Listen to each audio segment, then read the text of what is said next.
Hello everyone, welcome to my channel. आज हम इस वीडियो में डिस्कस करेंगे नॉन स्टोइकियोमेट्रिक डिफेक्ट्स के बारे में, जो कि सॉलिड स्टेट केमिस्ट्री का एक इंपॉर्टेंट टॉपिक है सेमेस्टर एग्जाम के पॉइंट ऑफ व्यू से।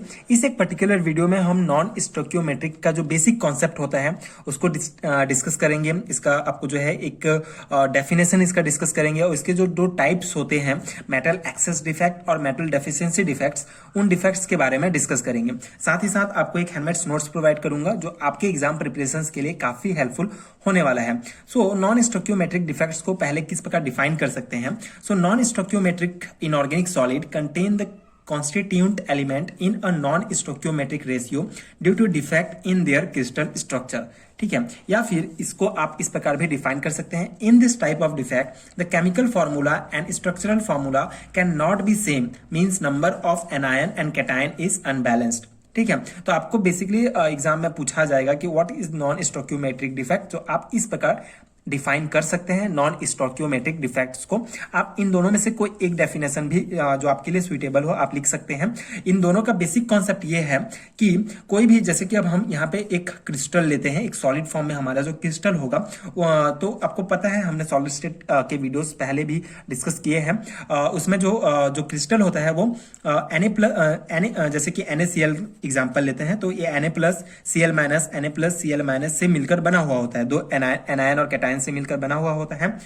तो अगर कोई भी एनायन या कैटायंस अगर यहां से जो है बाहर निकल जाता है, या फिर एक्स्ट्रा अगर एनायन या कैटायन इस क्रिस्टल में आ जाता है, तो उस एक्स्ट्रा एनायन कैटायन या फिर एनायन या कैटायन के बाहर जाने के कारण जो डिफेक्ट उत्पन्न होता है उस क्रिस्टल में, उसे ही नॉन स्टोइकियोमेट्रिक डिफेक्ट्स कहा जाता है। ठीक है, तो यहाँ पे जो है केमिकल फॉर्मूला उसका जो है एंड स्ट्रक्चरल फॉर्मूला दोनों सेम नहीं होता है। ठीक है, जैसे structural formula and chemical formula कैसे सेम नहीं होता है।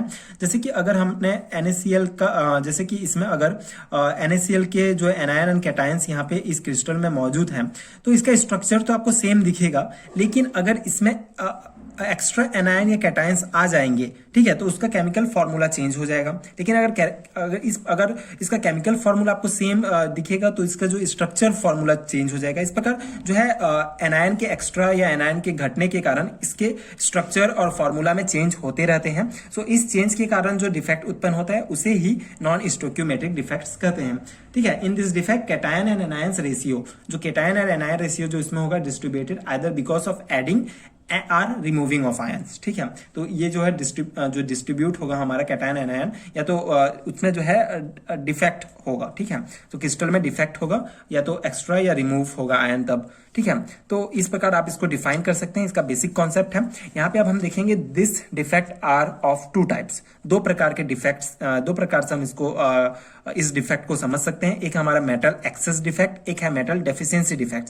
सो मेटल एक्सेस डिफेक्ट क्या होता है, अगर क्रिस्टल में हमारा जो मेटल एक्सेस डिफेक्ट, जहां पे अगर हमारा कोई एनायन या कैटायन बाहर चले जाता है और उसके जगह कोई दूसरा अगर आता है, ठीक है, जैसे कि अगर इलेक्ट्रॉन माइनस अगर आएगा, तो उस डिफेक्ट को जो है मेटल एक्सेस डिफेक्ट कहा जाता है। और मेटल डेफिशिएंसी डिफेक्ट, जिसमें जो है एनायन या कैटायंस की कमी के कारण जो डिफेक्ट उत्पन्न होता है, उसे मेटल डेफिशिएंसी डिफेक्ट्स कहा जाता है। ठीक है, इन मेटल डेफिशिएंसी डिफेक्ट को हम इस प्रकार परिभाषित कर सकते हैं कि in this the solid have less number of metal relative to the describe stoichiometric proportions. Okay, and metal excess defect को भी हम दो प्रकार से, इसको और दो प्रकार से बांटा जा सकता है।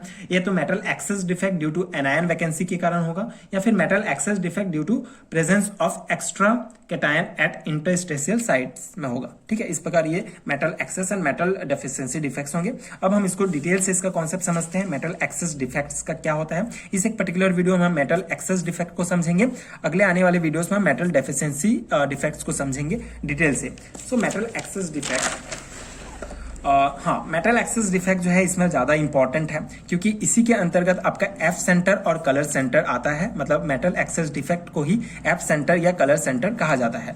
अब यहाँ पे ये जो है इंपॉर्टेंट है, आपके सेमेस्टर एग्जाम के पॉइंट ऑफ व्यू से आपको पूछा जाएगा कि what is F centres and what is colour centres. तो आपको मेटल एक्सेस डेफिशिएंसी को डिफेक्ट्स को ही समझाना है। Okay, so metal excess defect क्या होता है, इसको किस प्रकार डिफाइन कर सकते हैं। So a negative ion may be missing from its lattice site, leaving a hole which is occupied by an electron, thereby maintaining the electrical neutrality. ठीक है, इस प्रकार आप इसको डिफाइन कर सकते हैं कि अगर मान लो अगर नेगेटिव आयन किसी भी लेटाइस से किसी भी क्रिस्टल से अगर बाहर चले जाता है और उसके जगह अगर एक इलेक्ट्रॉन ऑक्यूपाइड होगा आएगा, ठीक है, क्योंकि उसको जो इलेक्ट्रिकल न्यूट्रलिटी को मेंटेन करके रखना है, सो इसके कारण जो डिफेक्ट उत्पन्न होगा उसे मेटल एक्सेस डिफेक्ट कहा जाता है। इसका एग्जांपल के द्वारा हम समझते हैं। Example, it has been observe that if a crystal of NaCl is heated in sodium vapor, it acquires a yellow color. This yellow color is due to the formation of a non-stoichiometric compound of a sodium chloride in which there is a slight excess of sodium ions। ठीक है, तो यहाँ पे हम example लेंगे NaCl sodium chloride का। सो इसमें observe किया गया है, ये जो है प्रैक्टिकली प्रूव्ड है कि अगर NaCl को जो है सोडियम वेपर के द्वारा गर्म किया जाता है तो वो येलो कलर प्राप्त कर लेता है। ठीक है, येलो कलर प्राप्त कर लेता है। अब उसका रीजन क्या है? उसका रीजन है मेटल एक्सेस डिफेक्ट के कारण, और ये येलो कलर प्राप्त कर लेता है, इसलिए इसे कलर सेंटर्स भी कहा जाता है। This yellow colour is due to the formation of non stoichiometric compound of sodium chloride in which there is a slight excess of sodium. ये जो येलो कलर होता है ये नॉन स्टोइकियोमेट्रिक डिफेक्ट के कारण होता है, क्योंकि compounds of the sodium chloride in which there is a slight excess of sodium ions। ठीक है, what happens in this case is that some sodium metal gets dropped into the sodium chloride crystal, each atom of which get ionized into Na plus and electron minus due to the crystal energy. This electron occupies a site that would otherwise be filled by a chloride ion as illustrated in figure below। So ये जो point है आप इस diagram में बहुत अच्छे से समझ सकते हैं। जो मेटल एक्सेस डिफेक्ट है, आपको जो है मेटल एक्सेस डिफेक्ट्स क्या है, अगर आप आपके एग्जामिनेशंस में आते हैं तो आप उसको डायग्राम के द्वारा, एग्जांपल के द्वारा ज्यादा इजीली समझा सकते हैं। सो ये डायग्राम है हमारा एक क्रिस्टल का, एक लेटाइस प्लेन का। तो इसमें जो है Na प्लस और Cl माइनस से मिलकर बना हुआ है ये क्रिस्टल हमारा। ये जो है ये हम Cl माइनस, ये Na प्लस से इसको डिफाइन कर रहे हैं। ठीक है, Na प्लस जो है ये dark side and Ca plus ये व्हाइट साइड। ठीक है, तो अगर यहाँ से हमारा एक Cl माइनस अगर आउट हो जाता है इस लेटाइस प्लेन से, तो वहां पे जो है जो इलेक्ट्रॉन्स होगा, ठीक है, जैसे कि इसको जो हम ये जो हमारा NaCl है इसको हम सोडियम वेपर के द्वारा गर्म करते हैं, जिसके कारण ये Cl माइनस जो है यहां से बाहर निकल जाता है और उस वेपर्स में जो इलेक्ट्रॉन माइनस प्रेजेंट थे वो यहां अंदर में आ जाएगा, क्योंकि इलेक्ट्रिकल न्यूट्रलिटी को जो है इस लेटाइस प्लेन के मेंटेन करके रखना है। सो ये जो इलेक्ट्रॉन माइनस अंदर आएगा और Cl माइनस बाहर जाएगा, उसी के कारण जो है इसमें डिफेक्ट उत्पन्न हो जाता है। सो ये मेटल एक्सेस डिफेक्ट कहलाता है, और ये जो खाली स्थान बनता है इसको F सेंटर कहा जाता है, इसको कलर सेंटर भी कहा जाता है, क्योंकि इसी डिफेक्ट के कारण जो है जो हमारा NaCl होगा ये येलो कलर हो जाता है, येलो कलर जो है प्राप्त कर लेता है, एक्वायर्स कर लेता है। सो ये जो है हमारा मेटल एक्सेस डिफेक्ट का डायग्रामेटिकली रिप्रेजेंटेशंस है। इस प्रकार आपको जो है आपके एग्जामिनेशंस में भी इसको इस प्रकार रिप्रेजेंट करना है, समझाना है, जिससे आपको अच्छा मार्क्स मिले। सो एप सेंटर इन अ सोडियम क्लोराइड क्रिस्टल में इस प्रकार ये एप सेंटर है। ठीक है, अब यहाँ पे कुछ इंपॉर्टेंट पॉइंट्स हैं जो आपको यहाँ पे लिखना है। As a result the non stoichiometric form of sodium chloride appears coloured. Because of this the site occupied by the extra electrons are known as color center. These are also known as F center। ठीक है, तो ये जो हमारा non stoichiometric defects जो इस diagram में present किया गया है, तो उस पॉइंट में वही बताया गया है कि ये जो नॉन स्टोइकियोमेट्रिक डिफेक्ट्स के कारण, नॉन स्टोइकियोमेट्रिक डिफेक्ट्स जो हुआ है, जो इलेक्ट्रॉन जो हमारा Cl माइनस बाहर गया है और इलेक्ट्रॉन यहाँ पे आया है, इसी को एप सेंटर भी कहा जाता है और कलर सेंटर भी कहा जाता है। इसको कलर सेंटर इसलिए कहा जाता है क्योंकि ये जो NaCl है हमारा, इसको जब सोडियम वेपर के द्वारा गर्म किया जाता है तो ये येलो कलर एक्वायर कर लेता है नॉन स्टोइकियोमेट्रिक डिफेक्ट्स के कारण। सो बस यही है metal excess defect. I hope कि आपको समझ में आया होगा। और ये जो है एक हेलमेट्स नोट्स है जो आपके एग्जाम प्रिपरेशंस के लिए हेल्पफुल होंगे। आप इसको देख के आप अपना नोट्स बना सकते हैं। एंड हाँ, इंपॉर्टेंट ये है कि अगर आपके एग्जाम्स में आते हैं व्हाट इज एप सेंटर और what is colour centre, so metal excess defect को ही कहा जाता है। आपको यही कॉन्सेप्ट जो है वहां अप्लाई करना है।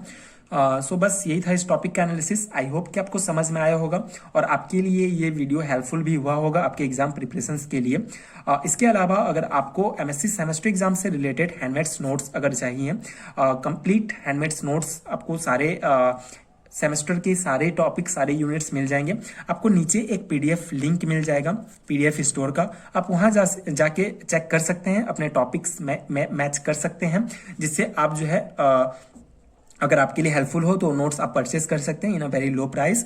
और इसके अलावा अगर आपको एमएससी थर्ड सेमेस्टर का अगर हैंडमेड्स नोट्स चाहिए तो जो है एमएससी थर्ड सेमेस्टर के हैंडमेड्स नोट्स में आपको पीडीएफ स्टोर में ही मिलेगा। उसमें आपको सारे सब्जेक्ट इनऑर्गेनिक, ऑर्गेनिक, फिजिकल, स्पेक्ट्रोस्कोपीज के सारे इंपॉर्टेंट ऑलमोस्ट इंपॉर्टेंट टॉपिक्स जो है आपको वहां से मिल जाएंगे। कंप्लीट हैंडमेड्स नोट्स है, आप जाके ले सकते हैं, आप पीडीएफ स्टोर एक बार चेक कर सकते हैं। सो बस यही था इस टॉपिक का एनालिसिस। आई होप कि आपको समझ में आया होगा और आपके लिए हेल्पफुल भी हुआ होगा। अगर हेल्पफुल है तो प्लीज सपोर्ट कीजिए। आगे की वीडियोस देखने के लिए चैनल के साथ जुड़े रहिए। Thank you so much for watching.